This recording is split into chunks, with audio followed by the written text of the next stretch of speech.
You guys, Erin here. I am back with another moon update for you. Today, I'm going to be talking about the new moon we have coming up here on Saturday, November 30th.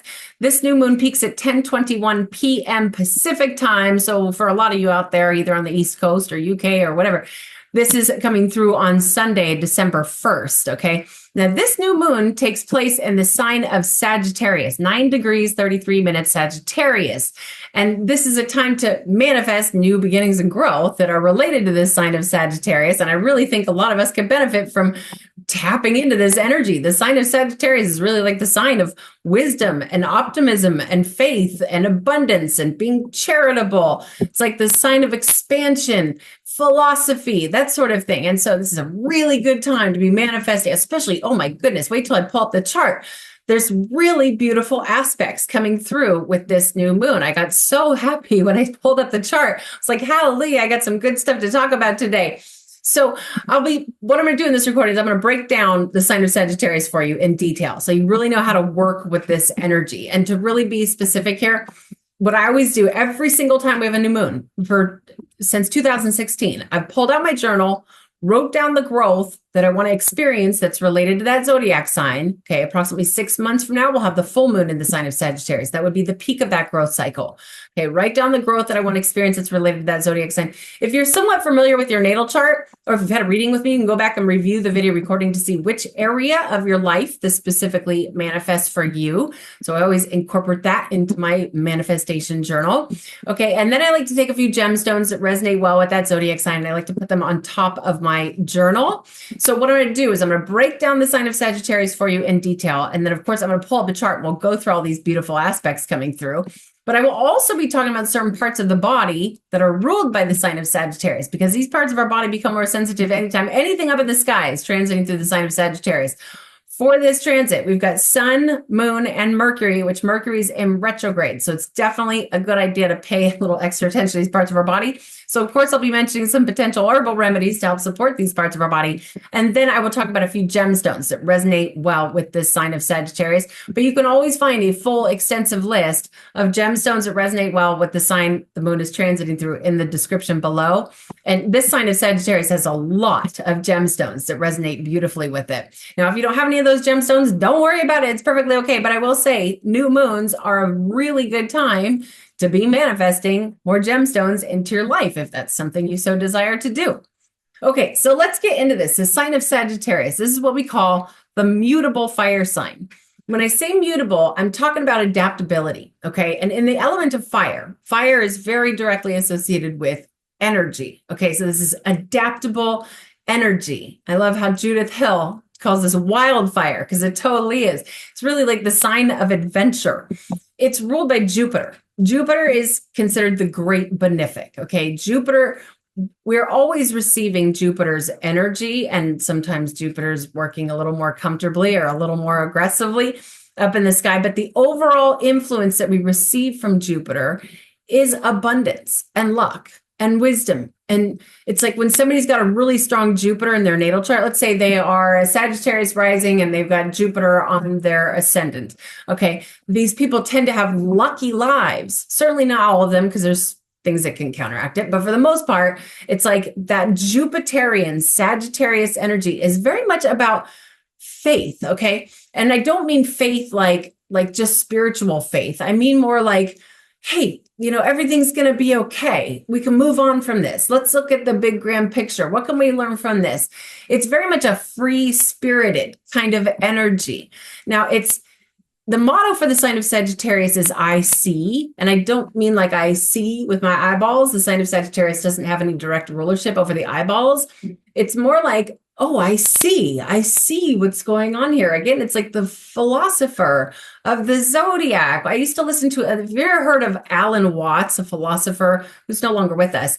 But I used to love to listen to Alan Watts. It's like this total Sagittarius energy. It's like optimism. He had a little bit of silliness to it, but it was made such an impression on me. Very, very Sagittarius energy. Now, it is represented by the archer. the archer that's always out to seek an adventure. A real true Sag is always out to seek an adventure. I used to be really good friends with this lady who she was like Sagittarius Sun and Mars and Mercury or something like that. And she was always, we went on so many hikes together and we were like super funny about it.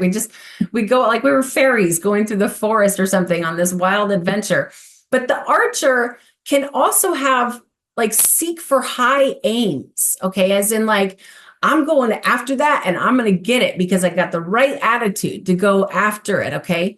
Now, the sign of Sagittarius, one thing about this sign of Sagittarius, absolutely one of my favorite signs of the zodiac, but there can be this tendency because it is adaptable fire, wildfire. Sometimes the Sagittarius energy can have a difficult time staying on track with goals. Certainly not all Sagittariuses will be like that because, again, there's so much more to our natal chart. But the sign of Sagittarius can have this tendency like, oh my gosh, I'm going after that goal. I'm going after, oh wait, last minute, I'm going to take a left turn. I want to go this way. Wait, no, I want to go that way. Wait, no, that one going after that goal. No, that goal. Because it's kind of fascinated by everything. Okay. Now, how do you want to grow in these ways? You know, there's so many things that can come through with this energy. When we think about this time of year, okay, it's like just before, I mean, Sagittarius really lands, you know, when Thanksgiving is, but it's really just before the big holiday season. And people want to buy things for each other. They want to give gifts. And, you know, obviously sometimes it can be very, very stressful I understand the holiday season can be extremely stressful for a lot of people. But it's when we think about the faith that comes with this. I remember the first astrology academy I ever attended. They gave us like a list of keywords to describe each planet, each celestial body.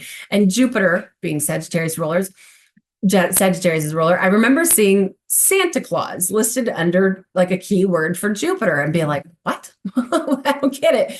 But it's because, you know, when we're children, we have faith in Santa Claus. Certainly not everybody. It depends on where you came from, what kind of household you were raised in. But that faith of this character that comes and brings presents and flies over the sky, flies over the entire world in one night and delivers gifts. That is very Jupiterian or Sagittarius energy, okay? But it also likes to be a free spirit. I'm a Sagittarius rising, okay? And it just cracks me up because just all of the academies I've attended and all the books I've read, it just cracks me up how they'll talk about the sign of Sagittarius has a difficult time sitting in one spot for a long period of time. Again, certainly not all Sagittariuses are going to be like that because you could be a Sagittarius Capricorn rising and be a lot more, you know, steady with things. But a lot of people, even just Mars and Sagittarius or Sagittarius rising, these people will, like myself, even I haven't been to a movie theater in so many years, but every time that I've been to a movie theater as an adult, I have to come up with some kind of an excuse to just be like, I got to go to the bathroom or something. I'll just get up and I'll literally just go out to my car. Like I have to move my legs. As I've mentioned so many times before, I don't like to make long videos because I get antsy either just sitting here making them, or I can't sit down and watch like a 3-hour video. Even if I'm sitting here at home, I don't even like to really watch movies because it's too long for me. If I watch a movie, I got to press pause midway, get up and make some tea or something like that. That's very, very Sagittarius energy. You also notice a lot of Sagittarius will be runners and tend to have like really nice legs. They tend to, because they like the energy. I just gave a reading to a Sagittarius lady. She had her sun, and I think her Mars was conjunct Sagittarius. But the entire 90-minute session, she's walking around with her phone. It's not even like a hike through the forest. She's walking like through a city. You know, I see people all around her and she's just walking along holding her phone. And I was like, you sure you want to do this way? She's like, yeah, this is how I process information better, which is a total Sag thing to do. Now, how do you want to grow in these ways? You want to manifest again, more. Again, it's also the sign of wisdom.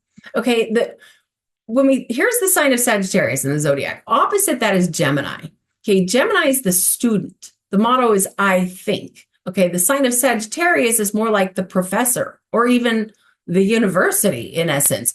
because it's the one that sees the big grand picture of things, okay? And a very philosophical and wise nature. A lot of people who've got a heavy dose of Sagittarius energy in their natal chart, it depends on what celestial body it is, but a lot of times these people are constantly seeking out more wisdom, things that are kind of a more advanced knowledge, things that are just above and beyond your average public school book curriculum. Okay, that's very Sagittarius energy. So how do you want to grow in these ways related to this sign of Sagittarius? And it's also something to mention here is that even if you have no planets in the sign of Sagittarius, this still has to come through somewhere through in your natal chart. It could be coming through any house in your natal chart. When you get a little bit familiar with that stuff, then you can see which area or which theme of your life this Sagittarius energy really truly manifests in your own permanent planetary resonance imprint. Okay, so enough of that. Let's get into this chart here so I can start showing you guys some of these amazing aspects coming through. If you're new here, I work with geocentric Western astrology. With that said, what we're looking at here is a snapshot of what we call the tropical zodiac at the time of this new moon. So again, this peaks at November 30th at 10:21 p.m. Pacific time. So very well could be December 1st, depending on where you're at. All right, now with geocentric, that means we put Earth right here in the middle of this thing.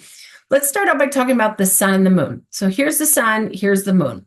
They're both at 9 degrees, 33 minutes Sagittarius. And I always love it when it's like a new moon or a full moon, when the minutes are like 33 or 11 or 22, something like that. It just feels a little extra magical to me. At 9 degrees Sagittarius, this is within the first decade, the first 10 days of the Sagittarius energy. So it's pretty pure Sagittarius energy. It's not quite really mixing in with other zodiac signs. Okay, now I'm trying to decide which aspects I should get into first because there's so much to be said here. Let's just get into this grand trine. What we've got going on here, obviously there's a lot of blue lines, but we've got a lot of trines coming through with this new moon. But these two blue lines that are going from right here to right here, those are trines, okay, that they're approximately 120-degree angle, and that means that there's a harmonious connection going on between the new moon and this right here is the north node. Now, going back to the sun and the moon, and every single time we have a new moon, it means the sun and the moon are in the exact same degrees to the same minute in the same zodiac sign. And the moon is the mother, the sun is the father. And it's so much easier to understand how this works when you understand that it's the mother and the father that are coming together and they're creating this life force, okay? This energetic baby that grows over the next 6 months till we have the full moon in the sign of Sagittarius. That's why new moons are the time to manifest new beginnings, okay? This north node is the pump that pumps celestial energy into Earth, okay? And it's coming through the sign of Aries, cardinal fire, forceful fire, okay? So it's a harmony going on between this potential for the new beginnings, and it's harmonizing with the pump that's bringing energy in through that forceful fiery energy. And then over here we've got Mars, which is going through the sign of Leo. Mars and Leo is strong energy. Mars is what influences our muscles. Mars is what makes us take action. Mars rules over our adrenal glands. Even just the symbol for Mars, it's like Mars is always ready to penetrate, okay?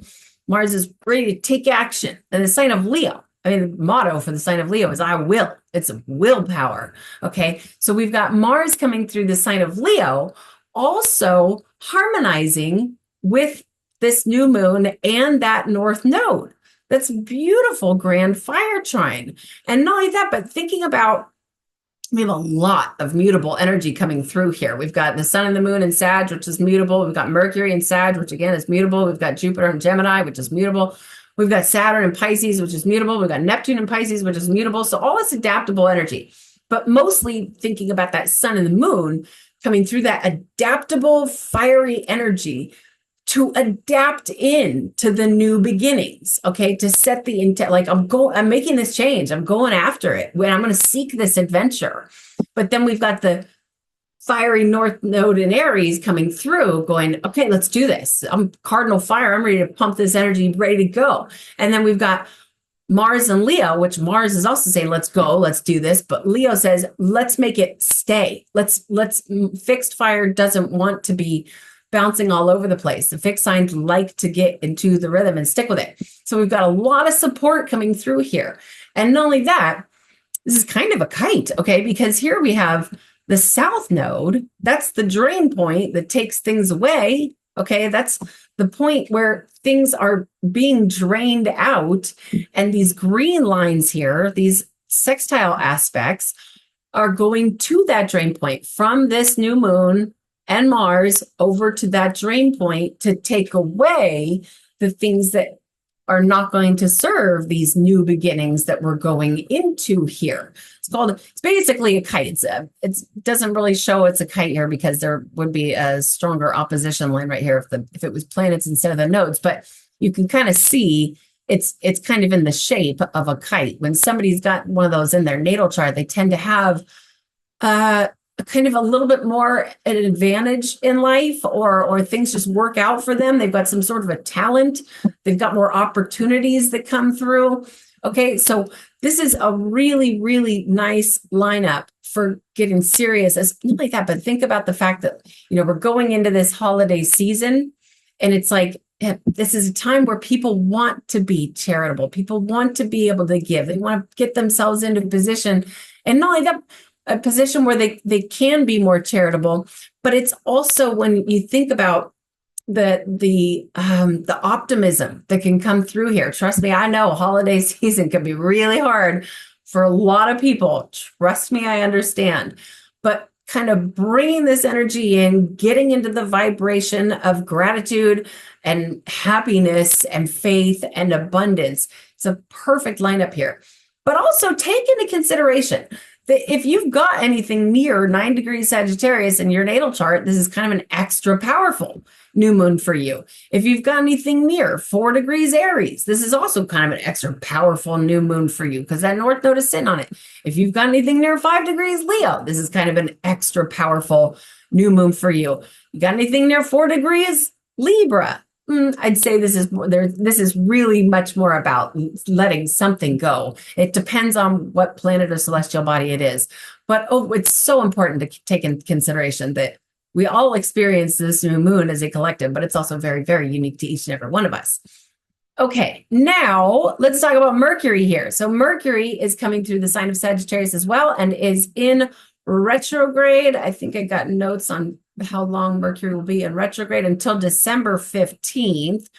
Okay, so I don't think Mercury retrogrades are that big of a deal unless, say, you're either a Gemini or a Sagittarius rising. It just a lot of things that would depend on your own natal chart. But overall, it's kind of a time to reevaluate, especially if you've got something near 20 degrees Sagittarius in your own natal chart. Especially if it's your sun. I imagine this is Sagittarius video. There's probably a few Sagittariuses out there watching this video. Look to see if your sun is, say, between like, especially since Mercury's in retrograde, 15 to 25 degrees Sagittarius. That could be something in your life can easily be reevaluated right now. Okay. Now, also, I kind of want to talk about these guys together because there's such a strong connection here. Here's Jupiter, which is also in retrograde. Jupiter is like the lord of this new moon, okay? Because again, Jupiter rules the sign of Sagittarius. So Jupiter is a pretty strong key player here. It's also going through retrograde. But what's kind of important to understand is that here's Jupiter going through the sign of Gemini. Here's Mercury going through the sign of Sagittarius. They're in each other's homes, okay? Mercury rules Gemini. Jupiter rules Sagittarius. So there's a very, very strong connection going on here, especially since they're both in retrograde. Again, this could very much be a time to reevaluate things. But this is also a really, really good time to be studying things that are like things that expand the consciousness, things that are of, seeking that higher wisdom. Okay. Because, again, the sign of the sign of Gemini, the motto is I think. It's the student, it's up in the mind. Okay, but we've got the philosopher, Jupiter, beaming through that sign. making this opposition with Mercury, who has a big influence on our nervous system. But Mercury it's like how we receive information, but also how we express that information back out. Okay. And going through so Mercury has a lot to do with our thinking process, and going through the sign that's, the more seeking wisdom. It's kind of like if you think about intellect and wisdom, they're two different things.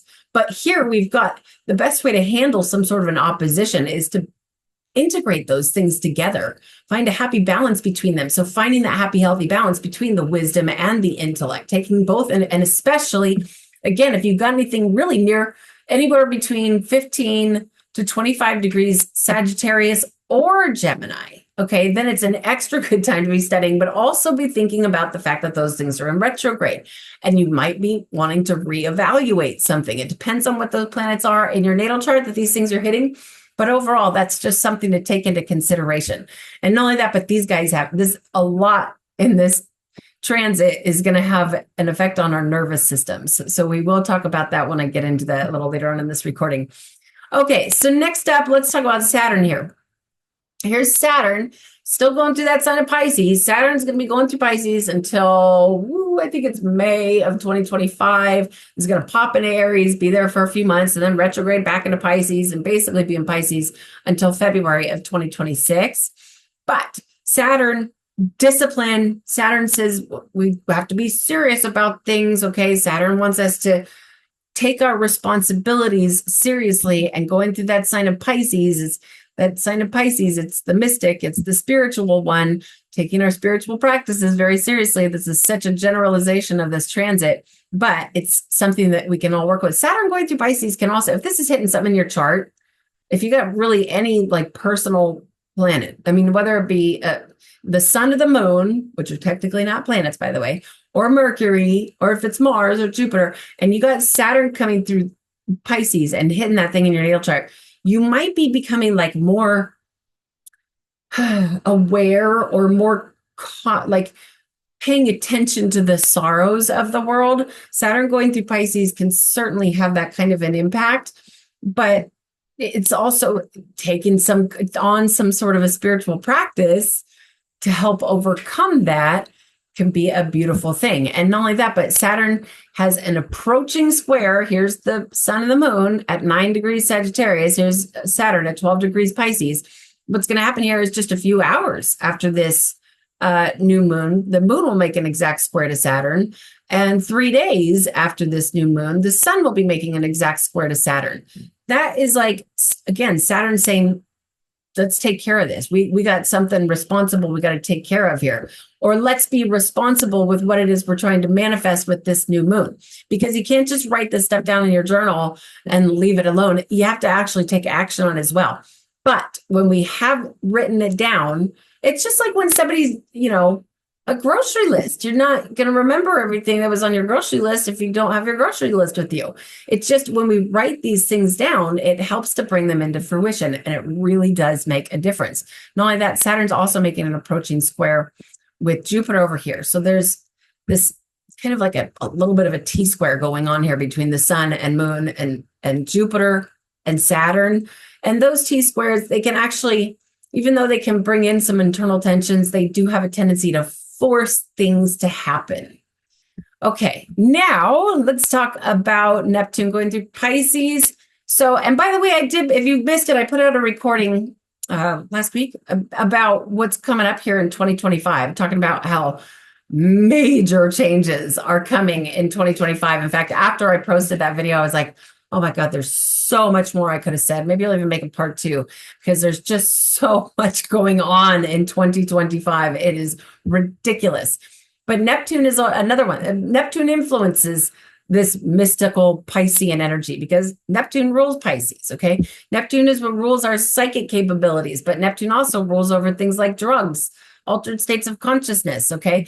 And I actually mentioned in that recent recording, I do feel like Neptune's been going through Pisces since 2012. And I do feel like that's played a really big role in the opiate epidemic, the fentanyl, the Vicodin, all that stuff. I don't even know the names of all of them. Muscle relaxers, all that sort of thing. And I'm hoping that Saturn finishing up in Pisces, kind of this next year and a half or so, will bring an end to that, because Saturn can do that. Saturn doesn't like drug addictions. Saturn, he wants us to be responsible and rigid with our responsibilities here. But regardless, okay, so Neptune going through Pisces, woo, look to see if you've got anything in your natal chart, especially while Neptune's in retrograde. Because if you've got something near 27 degrees Pisces in your natal chart, Neptune's on that thing. And it's like, it probably went over it and then retrograded back, and then it's going to move over it again. And that could be a very, very difficult time to concentrate. Okay. But it can also be a deeply spiritual process. And not only that, but the psychic capabilities might be just coming in droves, just like, whoa, what is going on here? How did I know that was going to happen, sort of thing. Okay. And Neptune is another one that's going to pop into the sign of Aries next year. That happens in March of 2025, but we'll only be there briefly for a few months or whatever. And then it's going to retrograde back into Pisces until 2026. Neptune will really move on into that sign of Aries. Okay, so there's that. Where should we go next? Let's talk about Venus here in the sign of Capricorn. So this certainly isn't Venus's favorite sign to be in, because Venus is the influencer of love and romance and harmony and beauty and everybody getting along. Okay, the sign of Capricorn is more like we have responsibilities to take care of. As I talked about Saturn, who wants us to take care of our responsibilities, Saturn rules Capricorn. Capricorn is the sign of responsibilities. It's ambitious. It goes after things, but it's also very stable and grounded. So there's certainly nothing wrong. She's not even technically debilitated in the sign of Capricorn. It's just not necessarily the most romantic energy, unless you have something in your natal chart near 23 degrees Capricorn and Venus is sitting on that thing. It's a totally different transit for you. If, let's say, you've got Mars at near 23 degrees Capricorn, which would be a great place to have Mars, by the way, and then all of a sudden Venus comes along and maybe something romantic comes into your life. But for the most part, just as a collective, Venus is not, it's more like potentially, a subtle influence of being drawn to or actually enjoying doing something that is of a mundane, practical work type of energy. Okay. Something that's a lot of times when people are born with Venus in Capricorn, they will actually, it depends on other things in their chart, but a lot of times they'll actually enjoy, they can calmly go about taking care of their responsibilities. So that's something else to take into consideration. But she's also making a very strong trine, an approaching trine to Uranus. So it's a little bit more spazzy than what I just described, because Uranus is spazzy. Uranus influences is spasmodic. Uranus will disrupt something of an electrical nature. It'll zap it. Okay, so there is this very strong connection going on between Uranus and Venus. But Venus and Uranus can actually, in some ways, get along together. It's I would almost want to say that Uranus makes Venus a little more awake and alert. Okay. Now, if you've got anything in your natal chart near 24 degrees Taurus, you've got Uranus sitting on that thing in retrograde, zapping the heck out of that thing. Gosh, I know so many people. Uranus is not subtle. You will know if you are having a Uranus transit, because it's things that are abrupt, things that are like, oh, why did this happen? But ultimately, Uranus really does want freedom. It's just he's kind of an annoyance until he can provide that freedom. And he works very, very powerfully while in retrograde. Okay, we've already talked a lot about Uranus going through the sign Taurus as a collective here. It's brought massive changes to our monetary systems. Not only that, but I know crypto's been going up. And I do think that has something to do with the fact that Uranus is finishing up in the sign of Taurus. Uranus is another one that's going to move into the sign of Gemini next year. But again, only briefly, and then retrograde back into Taurus. And then really 2026, Uranus completely finishes up in that sign of Taurus. Taurus rules money. Okay. And that's, again, very strong generalization, but that's just true. And Uranus making these very abrupt changes. I think we are over these next couple of years, we're going to see massive changes, more so than we've probably seen since like the 1800s, especially involving finances. Okay. Things that anything that has to do with money. Sign of Taurus also rules over agriculture, has an influence on, there's other things that have to do with agriculture as well, but the sign of Taurus can be very directly associated with things that grow from the earth. Okay. And we've seen a lot of very big changes with that as well. Very big changes with our agricultural systems. Some okay, some not so okay. Just talking about the, genetically modified stuff and, them spraying constantly up in the sky and all kinds of weird stuff going into our crops and soil. I think that also has a little bit to do with Uranus going through the sign of Taurus. But Uranus also, I like I said in the video that I made recently about going into 2025, I do think that the people, and this has to do with Uranus finishing up in Taurus, Pluto going into Aquarius, a lot of different things. But I think a lot of people are fed up, they're fed up with, especially in the United States, and just our food supply systems even the factory farming is just awful. But I do think that we are about to see some very big changes flow through with the transits we're experiencing. Okay, Chiron going through the sign of Aries in retrograde. Boy, a lot of retrogrades going on here. Chiron, the wounded healer, wants us to heal from our wounds, okay? Chiron is the wounded healer and wants us to heal from our wounds. Sometimes it can be a very painful process. Usually these wounds will have something, if it's involved with Chiron, it'll have something to do with our early childhood, and then something comes up later on in life that makes us reflect on those wounds. And if we heal those wounds, we become healers ourselves. When somebody's got a really strong Chiron in their natal chart, this is what made me finally just go, okay, yeah, I see Chiron's influence, is when I see somebody's born, say with Chiron right above the ascendant or something like that. These people are very, very drawn. It's like they know they were meant to be some kind of a healer. That's very Chiron energy. And going in retrograde, again, more reevaluation to simplify it. But Aries is the sign of self. Again, it's the warrior. And we've still got that North Node going through the sign of Aries all the way till January 20th or something like that. But let's heal ourselves, and maybe you need to reevaluate your healing journey while Chiron's in retrograde, especially if you got something near 19 degrees Aries. You got something near 19 degrees Aries in your natal chart. It's probably been a really, really big year of healing for you. That's where that total solar eclipse hit, was at 19 degrees Aries. Okay, lastly here's Pluto, 0 degrees Aquarius. Pluto is in the sign of Aquarius for the next 20 years, okay? Will not retrograde back into that sign of Capricorn. He's already done it so many times. It's been kind of ridiculous. But Pluto, powerful transformation. Pluto, death and rebirth.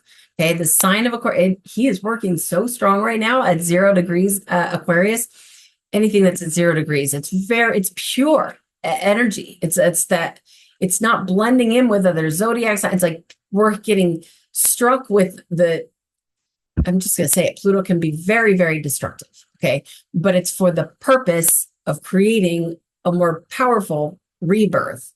And he's working so strong at 0 degrees Aquarius.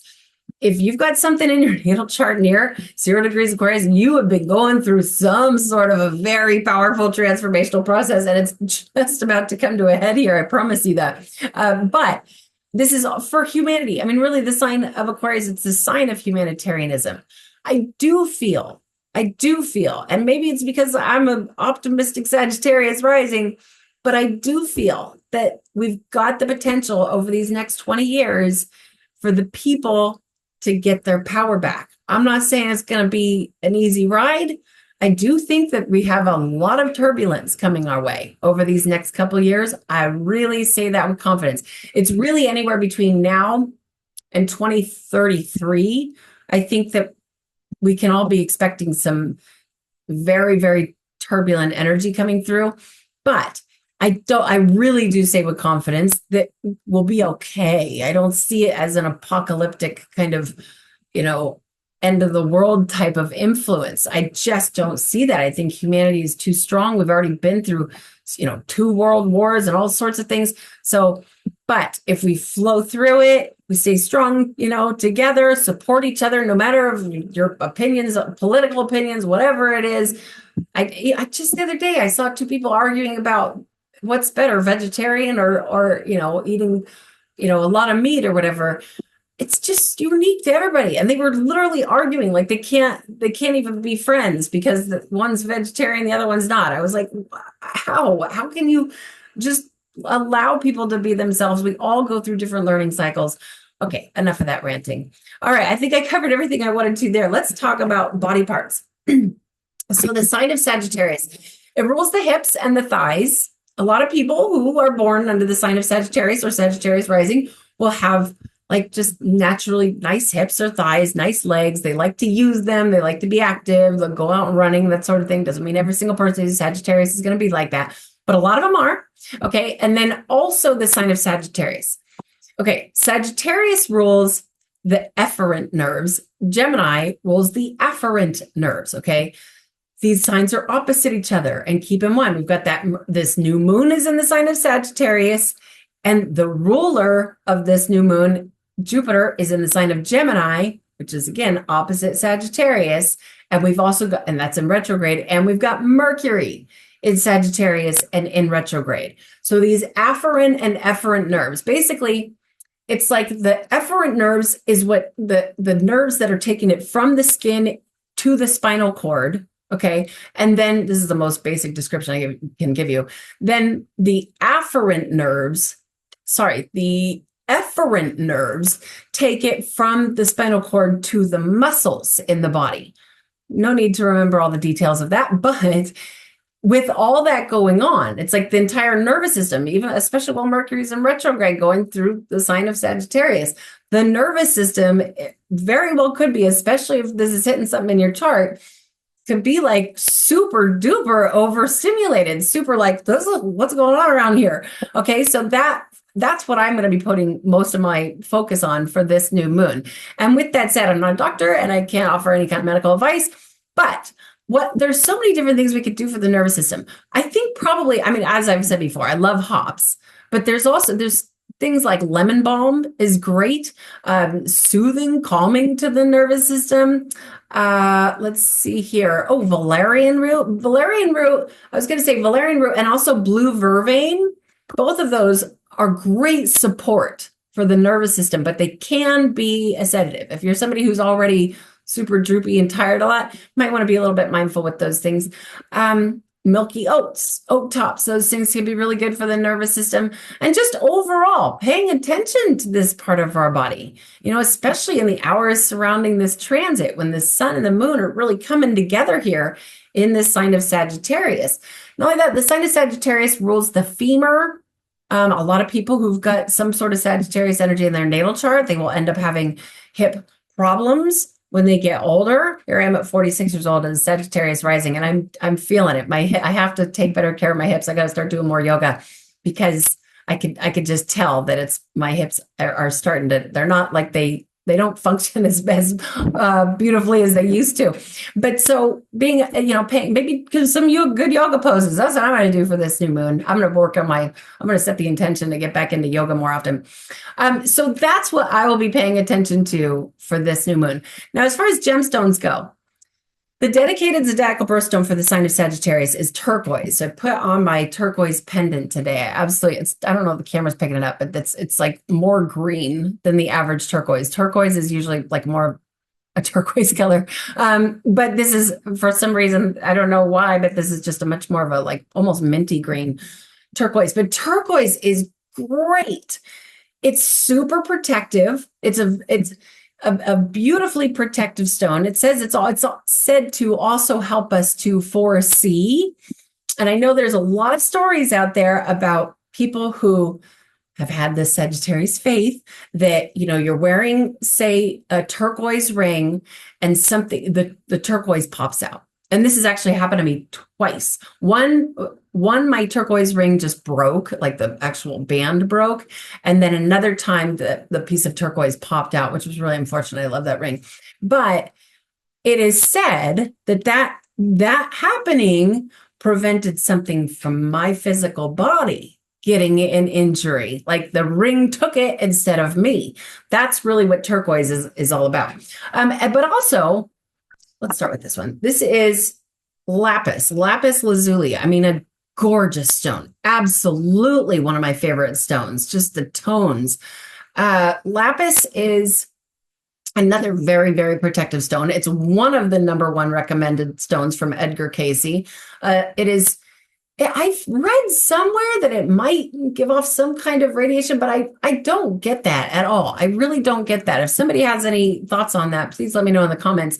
But overall, lapis is a very, very protective stone.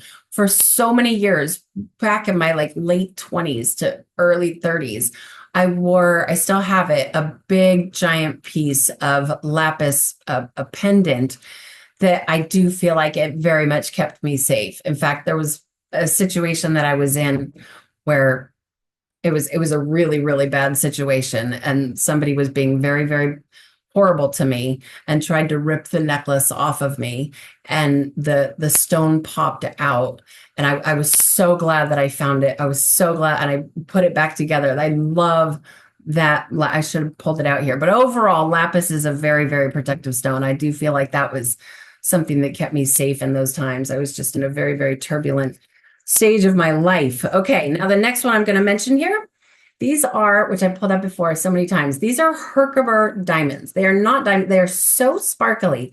That's why they're from a place, it's called, at least this is a story anyway, they come from a place called Herkimer, New York. That was the first place they were discovered, and the miners thought that they found, like, holy smokes, look at all these diamonds that we found, because it was like a whole cave of Herkimer diamonds. Because they're so sparkly, they thought they were real diamonds. But these are, out of every stone I've ever worked with, and I get it, everybody's different. Everybody is different, absolutely. But out of every stone and they're not expensive at all. You can get like a little one for like $3, okay? And it's said to work with them in like little, groups of 3 or whatever you're feeling, like just a few of them in your hand. Every stone I've ever worked with, these have enhanced my intuition more than anything. I've had some wild experiences with Herkimer diamonds, one of my very, very top favorite stones. So, and they resonate beautifully with that sign of Sagittarius. When we think about that sign of Sagittarius being so adventurous and always wanting to go out, on the new adventure, it's always beneficial to be able to foresee, to know if there's danger ahead, okay? Herkimer diamonds and turquoise and lapis can all help with those things. Okay, so I think I will leave that there. Again, you can find a full extensive list of gemstones that resonate well with the zodiac sign in the description below. And if you'd like to schedule an astrology reading, please do visit erinwageastrology.com. You can schedule straight through my website. I do hope to hear from some of you. And until next time, namaste to all of you.